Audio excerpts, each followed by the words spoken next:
नेताजी सुभाषचंद्र बोस महाविद्यालय व महाराष्ट्र प्रदूषण नियंत्रण मंडळ नांदेड यांच्या संयुक्त विद्यमाने दिनांक 20 जानेवारी रोजी वक्तृत्व स्पर्धा व रांगोळी महोत्सवाचे आयोजन करण्यात आले होते।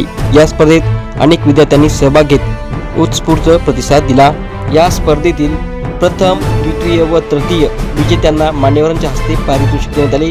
या स्पर्धा यशस्वी करण्यासाठी प्रभारी प्राचार्य doctor S B. Phad, S J. Shinde, doctor K M. Kadam, प्राचार्य सौ D B. Jadhav, doctor A R. Achurkar, doctor A S. Bhavankar यांनी परिश्रम घेतले।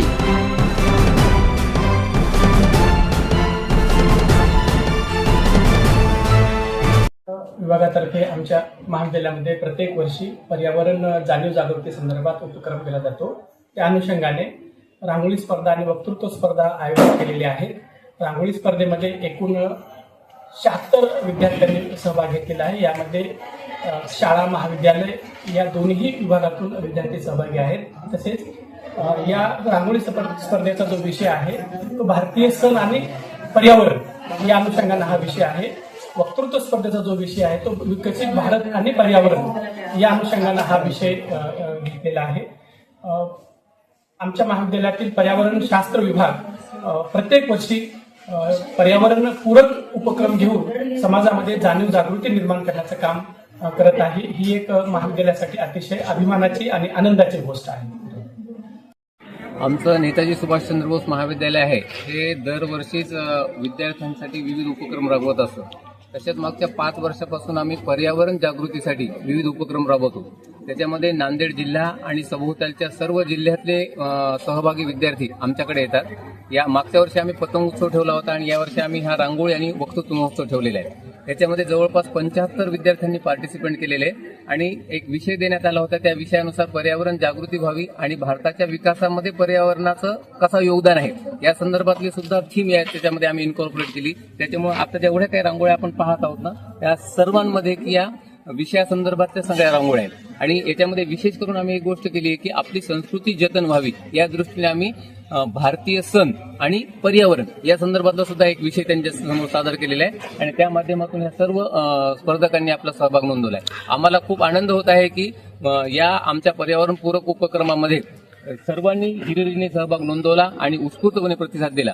आमच्या सहकारी आहेत प्राध्यापक दीपाली जाधव मॅडम यांच्या या समन्वयकातून हे पूर्ण कार्यक्रमचं नियोजन केलेलं आहे। याच्यामध्ये आम्हाला वक्तृत्व स्पर्धा आणि रांगोळी स्पर्धा दोन्ही स्पर्धांमध्ये खूप भरघोस प्रतिसाद भेटला आहे। वक्तृत्व स्पर्धे सुद्धा मध्ये आम्हाला जवळपास 65 जणांनी नोंदणी केलेली आहे आणि ती स्पर्धा आता आमची 11:30 वाजता लगेच सुरू होणार आहे।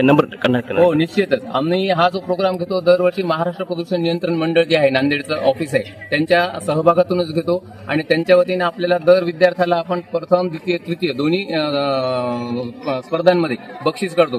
त्याच्यामध्ये 3000, 2000, 1000 आणि उत्तेजनार्थ बक्षीस अशा सर्व प्रकारचे बक्षीस आम्ही देऊ आणि सर्टिफिकेट देऊन मोमेंट देऊन त्यांचा सत्कार करतो। या ठिकाणी नेताजी सुभाषचंद्र बोस महाविद्यालय आणि महाराष्ट्र प्रदूषण नियंत्रण मंडळ यांच्या संयुक्त विद्यमानाने आज आमच्या महाविद्यालयामध्ये रांगोळी आणि वक्तृत्व महोत्सव स्पर्धा घेण्यात आलेली आहे। तर आम्हाला प्रतिसाद खूप मोठ्या प्रमाणावर मिळाला आहे।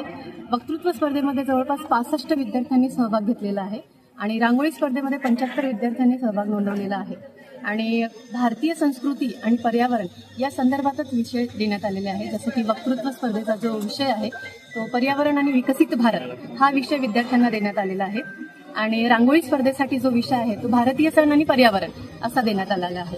आमच्या महाविद्यालयामध्ये हा कार्यक्रम दरवर्षीच आम्ही वेगवेगळ्या पद्धतीने घेत असतो, पण सगळ्यात महत्त्वाचं जे कारण आहे ही स्पर्धा घेण्यामागे ते म्हणजे विद्यार्थ्यांमध्ये पर्यावरणाबाबत जागरूकता निर्माण व्हावी, त्यांना देशभक्ती आणि निसर्गप्रेम याबद्दल जाणीव व्हावी यासाठी आम्ही या स्पर्धा घेत असतो।